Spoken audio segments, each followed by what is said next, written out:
Welcome to Creepypasta Theater, a show where we explore the strange world of creepypasta. Join us as we hear tales best left untold, travel roads best left unexplored, and see sights best left unseen. Today's story, Better Films. Author, unknown. This story can be found on creepypasta.wikia.com and is protected by Creative Commons license. Guest narration in this episode by Tracy Nicholas. This story contains references to torture and abuse. Listener discretion is advised.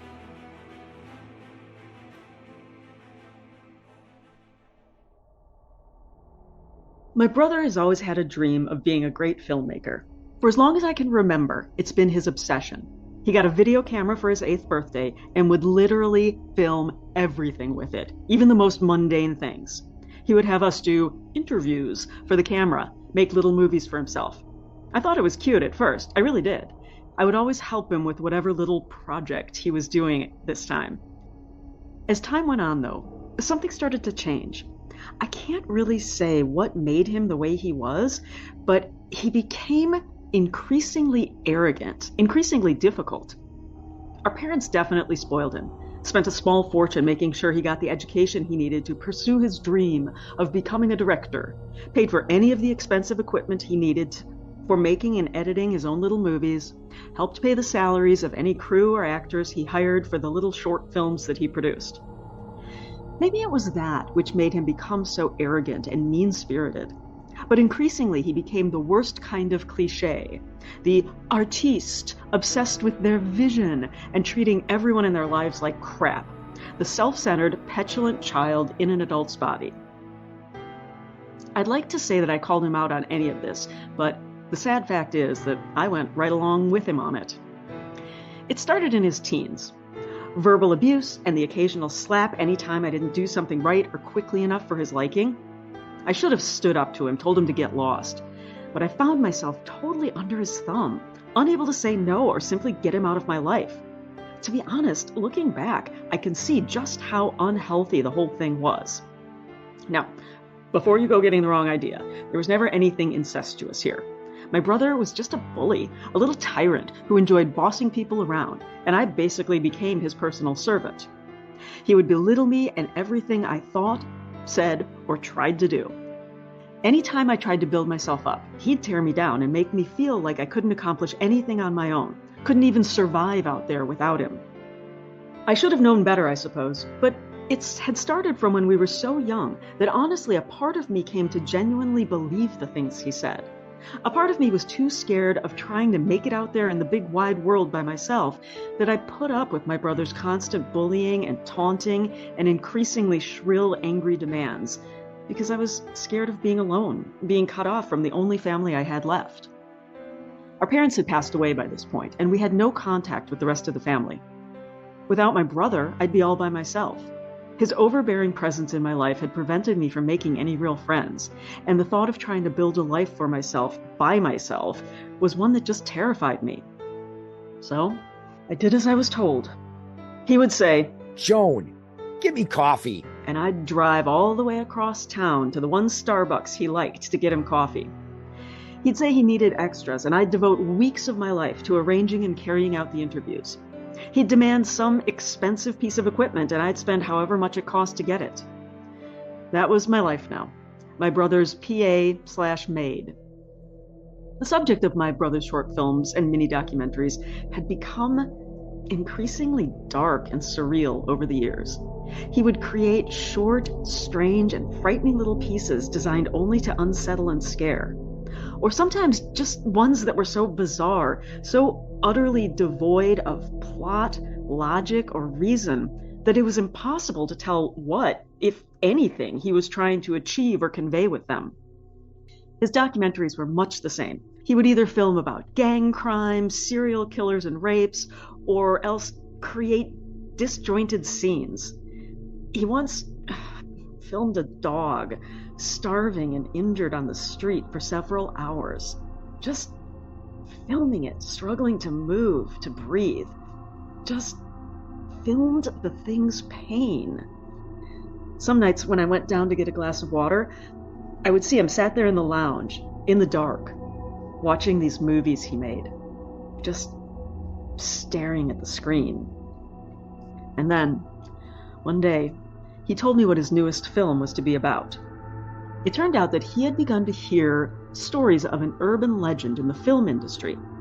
It wasn't something that was widely talked about or acknowledged, and the people who did talk about it always seemed to do so with a certain nervousness and paranoia, as if afraid that even mentioning it was dangerous.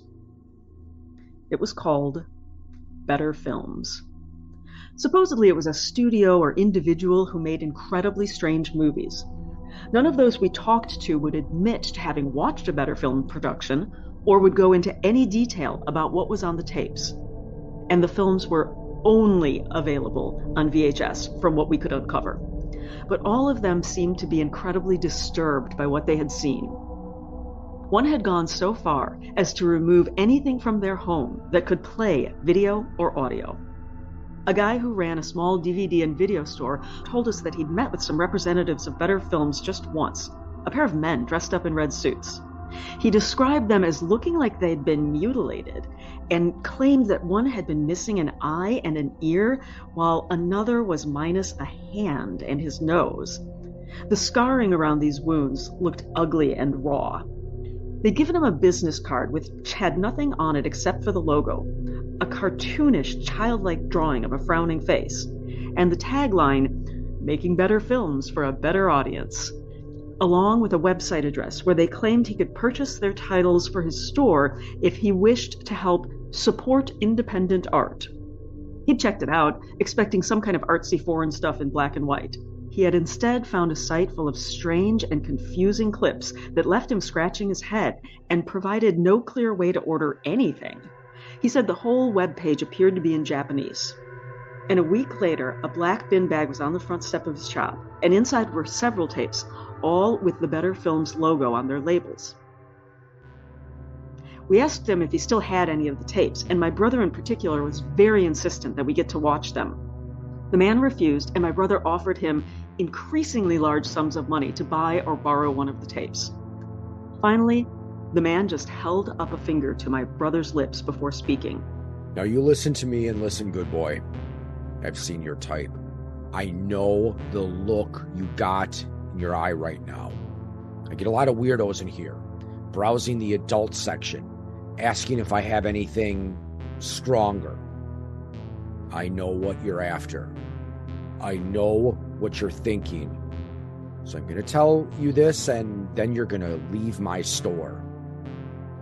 What's on those tapes ain't no illegal little thrill for some gorehound trying to find himself a real-life snuff movie. What's on those tapes isn't anything like what you're imagining. What's on those tapes is worse. And I ain't selling or renting them to no one, especially not some half-wit little pervert with more money than sense. My brother stormed out in a rage, with me following close behind. As I left, the store owner called out to me. I turned to see him looking at me with an expression of genuine concern on his face now. You want my advice? You stay away from him, miss. Things he's looking into, you don't want nothing to do with. I suppose I should have taken his advice, but by this point I doubt there was anything that could convince me to abandon my brother, so great was the hold he had on me. And so I continued to assist him as he dug deeper and deeper into the mystery of Better Films. We managed to piece a few things together. The earliest encounter anyone seems to have had with their work seemed to be in the mid-60s. One person we spoke to claimed that he'd known someone who had been in a movie for them in the mid-70s, a porn star who had been hired right off the set of a film he'd been doing and had gone missing for almost 7 months. He'd come back with a lot of cash and a hell of a lot of bad dreams. Another said that the company went back even further, that there had been something called Better Productions back before there had even been silent films. Said her mother had told her stories that she'd heard from her grandmother, who'd heard them from her grandmother. Some spooky boogeyman stuff about some performer named Elizabeth Walker. We even found someone who claimed to have grown up watching a TV show Better Films had made. Sunshine Street, she said it had been called, and she went on and on about how strange it had been and how she always remembered that logo. It was the first thing to come to mind when she heard the name. She said it always used to creep her out, the way the frown would curve into a smile at the end of each episode. The animation looked eerie. That's how she described it. And then my brother came home one day with a woman he claimed was a producer who worked for Better Films. I was dumbfounded. For all the work we had put into this, I hadn't expected us to get anywhere. To be honest, I was pretty much convinced the whole thing was just some ghost story, that if there had ever been a Better Films, there was nothing more to it than some low-budget production company that made a few creepy little flicks and then folded up. All the weirdness around it, all the little hints and dark suggestions we'd gotten about there being something more sinister about the whole thing, I'd put that down to just people making stuff up. Or, at the very least, people having heard various stories about Better Films from unreliable sources and then passing them along. But here was someone who claimed to work for the company in the flesh. She introduced herself as Ms. Kismet. Her hair was bright red, almost certainly dyed. I can't believe that any hair could naturally be as bright as hers looked. She dressed in a red suit, and like the men our friend at the video store had described, she looked as though someone had gone out of their way to mutilate her body. One eye was missing, as was an ear and her nose. 3 fingers were missing from her right hand as well. I tried hard not to stare, but all of these looked like they had been done so crudely, so violently, that it made me wince. She and my brother spoke at length for some time. I was not allowed to listen in or take part in whatever they were talking about.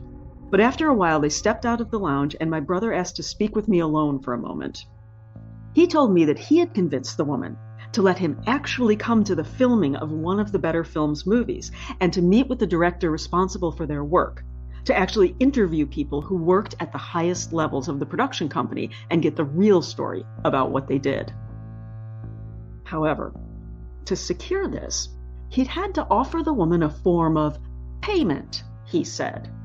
And that payment was her getting to spend a night with me, where I would do anything she wished. I could have slapped him. I wanted to hit him. Instead, I just yelled, told him this was too much, that I wasn't going to have him selling me like his personal property, like a slave. He shrugged, seeming not to care about my anger, my hurt. It's not that big of a deal. You like women, right? You'll probably enjoy it. And she's promised that you won't be hurt in any way. His tone was cold, emotionless. It was clear that he couldn't care less whether I'd be hurt or not. Couldn't care less what this person he knew nothing about and had only just met wanted to do with me. That he didn't give a damn about my well-being or safety, that I was just another tool for him to use to make his damn movies. Oh, well, that makes it perfectly okay then. And while you were selling me off to this total stranger, did it occur to you to ask what I thought about it? To ask for my consent? My opinion on whether or not I want to have to spend a night with some woman who, for all we know, makes a hobby out of making snuff movies? He stared at me for a few moments, his expression totally unreadable. And then, slowly, he spoke. If you don't like it, then, of course, I can't force you to do it. You can say no. You can refuse. Just like I can refuse to let you to continue to live here with me. Just like I can refuse to support you financially anymore. But don't worry. I'm sure there are plenty of job opportunities for ugly, witless, talentless little things who barely made it through high school with no real skills or likable qualities. I'm sure the local burger joint is just desperate for someone to mop their floors and clean out their grease traps. And who knows? Maybe after a year or two, you'll be able to afford a place that barely has any roaches or rodents scurrying about it. It's not like anyone will be able to stand you long enough to come over and visit, so it really won't matter what it looks like. You'll be the only one living out your sad, lonely life in it. I felt like I would cry. I wanted to tell him he was wrong, to go to hell. I wanted to storm out and never see or talk to him again. But part of me kept telling me he was right, that I was everything he said I was. A loser, an idiot, without any skills or good qualities about me. A stupid, pathetic child who wouldn't survive without him. It felt like garbage, like dirt. I felt the way he always made me feel for as long as I could remember now. And meekly, I just mumbled that I would do it. I would agree to spending a night with Ms. Kismet. We met at a motel, a sleazy-looking place on the edge of town. She had sorted out a room for the night and told me to come alone with one of my brother's cameras. I was terrified, more and more as I walked to the room she had told me to come to, terrified of what she might do to me, of what could happen. If she killed me, my brother would probably help her hide the body. I knocked and I heard her familiar voice tell me to enter. The room was pitch black as I stepped in, almost impossible to see. I could make out Miss Kismet sat in a chair beside the bed. There was a knife on the table beside the bed. I have never felt more scared, more utterly frightened for my life than I did in this moment. "Sit on the bed and start filming," she said.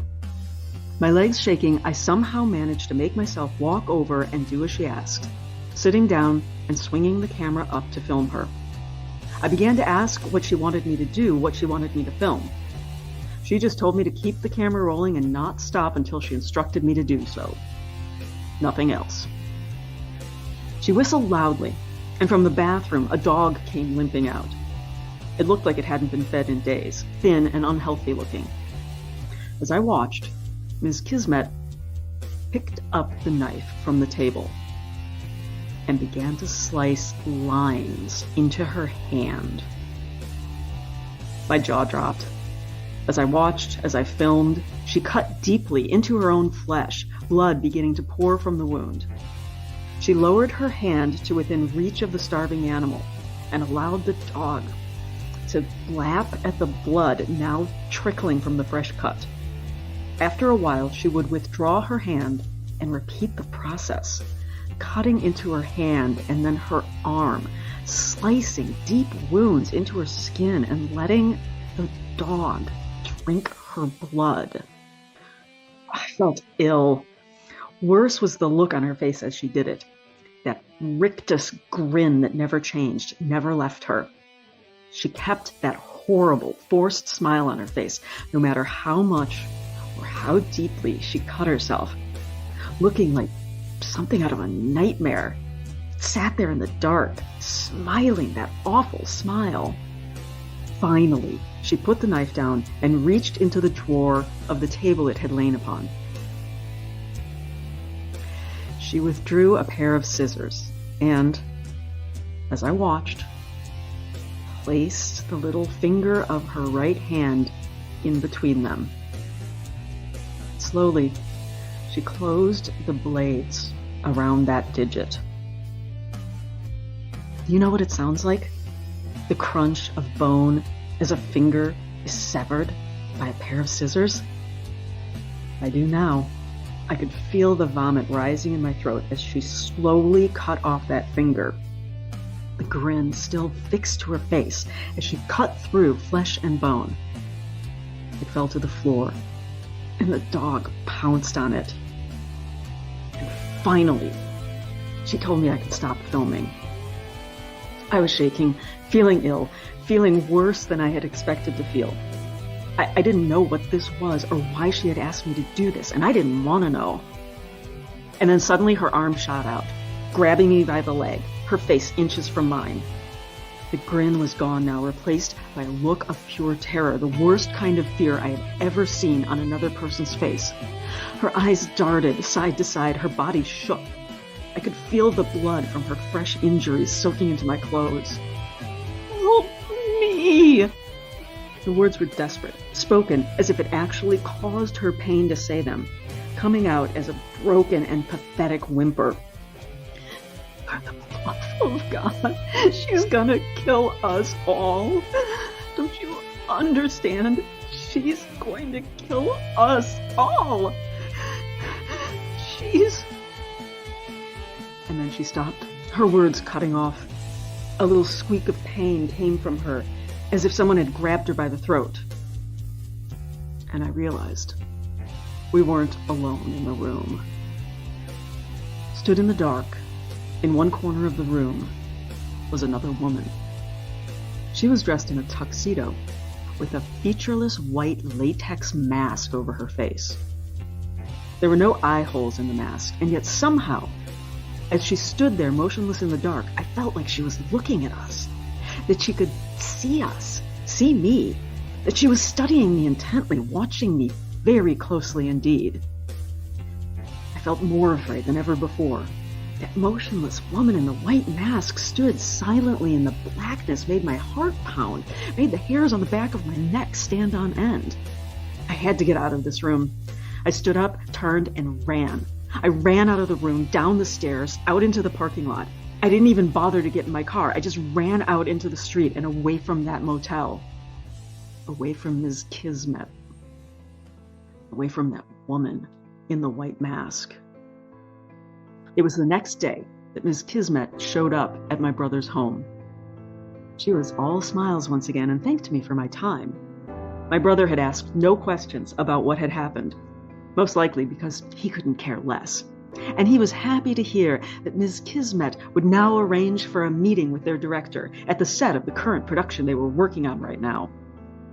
Kismet made it quite clear that this invitation was for my brother only, which suited him just fine.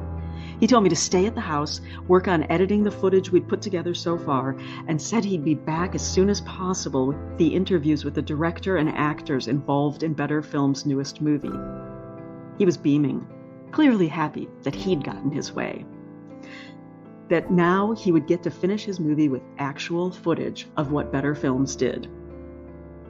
As much as I hated him, in a way I wanted to tell him not to go. In a way, I was actually scared for him, worried about what might happen. He was a bastard, but he was my brother. But I kept my mouth shut and let him go off with Ms. Kismet, waiting for his return. And I waited, and waited. After it had been several hours, I started to worry. When he hadn't returned at day's end, I called the police. They told me I had to wait a few days to file a missing persons report, and told me not to worry, that most of the time people showed up long before that time had passed. My brother didn't. And so I went to the cops. I told them about him and what he'd been working on, and about Ms. Kismet. I described her to them and told them about Better Films, which they reacted to skeptically. I can't say I blame them. I told them about the woman in the white mask, and they looked at me like I was crazy or making it up. Again, I really can't hold that against them. The whole thing was so bizarre and unsettling that I don't know that I would have believed it if someone told me about it. They told me they would look into it and they would be in touch with any developments in the case, anything they managed to turn up. They told me not to worry about my brother. They were certain he would turn up. The longer I waited without news, the less I worried, though. The less I cared about him at all. Finally free of his bullying, his endless taunts and insults, I found myself becoming more confident, more assured. I began to go out. I began to talk to people, to actually start to make friends. I even met a girl at a little bar not too far from my brother's house who I began to see as more than friends. I started sorting out job interviews. I started feeling good about myself, looking in the mirror and not feeling like crap for once. I felt happy, actually happy, for the first time in a long time indeed. I felt like I had worth and value and that I could make it on my own. A package came a few months ago. It had no stamp, no address, nothing written on it. Just a brown package left on the doorstep of my brother's place. I opened it up to find a video cassette inside, with a label on it that simply read, "We make documentaries too." I was worried now. Nervous and yet curious at the same time, not wanting to know what was on the tape and needing to know at the same time. I walked over to the television and slid the tape into the old VCR my brother still owned and that I had never bothered to throw out since he had gone missing. It began to play. It was footage of us. It was footage of us. Footage of us going around to talk to people about better films. Footage of us going into the video store where we'd met the man who claimed to have seen some of the Better Films movies. Footage of us going into the homes of those people we'd interviewed about this. Footage of us walking down the street, going to and from places. On several occasions, it zoomed in on my brother. Whoever was behind the camera seemed to be focused on him. I stared at it, a chill running through me. How long had they been filming us for? How long had they been following us, watching our every move? How long had they known about us before Ms. Kismet had met with my brother? The tape went to static for a few moments, and I thought it was over. I was wrong. Red light spilled out of the screen as the picture returned, bringing with it an agonized chorus of screams and howls of agony. On the screen was my brother.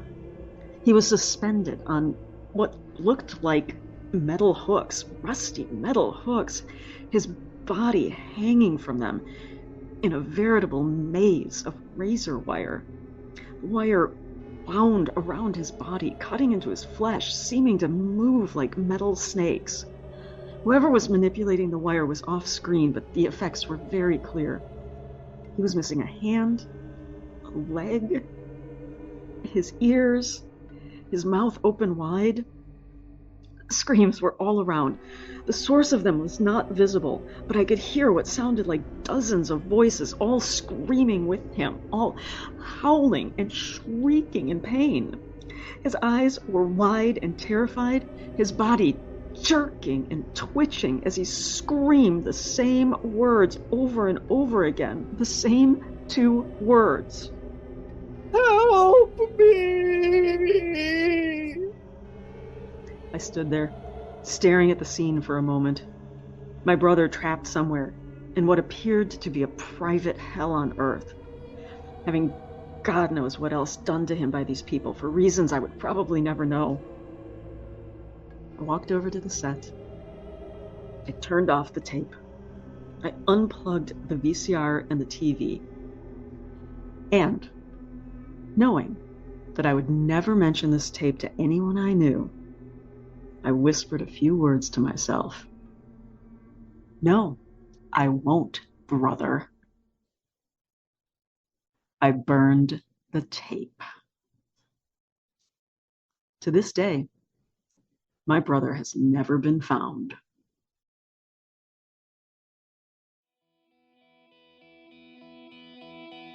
You have been listening to a presentation of Point of Insanity Game Studio. Visit us on the web at poigamestudio.com. Follow us on Twitter at poigamestudio. Look us up on Facebook and email us at poigamestudio@gmail.com.